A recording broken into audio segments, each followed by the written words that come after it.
Baro ki anjel ki wai ba kui Baro ki jing tao ki pe ta ba kui Ula pen kiu sha jong ba kui junong Hau seyen ba kui Ula lo ba hui junong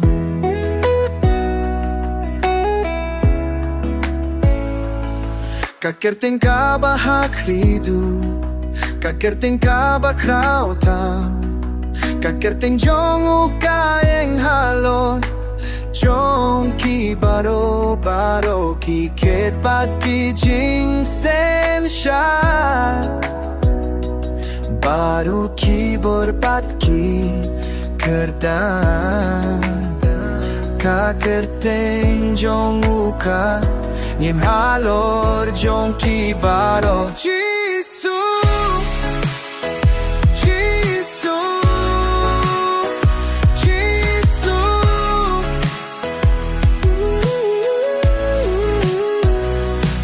Kakerting ka ba hakridu Kakerting ka ba krautam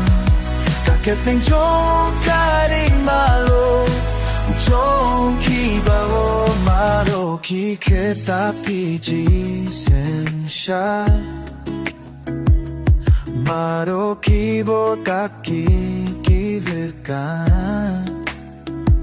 Kakerting jong ukaraya Halo jong ki baro ki kepat Ki jing sen chat Kakerting jong ukagayen Halo jong ki Baro ki anjel kirvai baku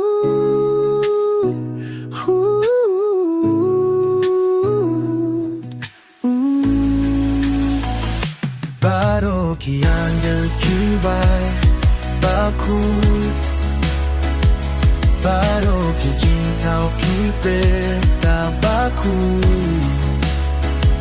Ula pen kiu sha drong Bakui junong Hau seyen ki seyen bakui Ula long bakui junong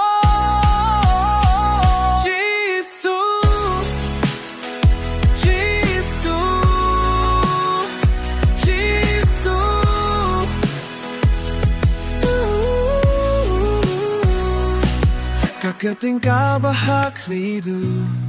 Kakerting ka ba krautam Kakerting jong ukayen halor Jong ki baro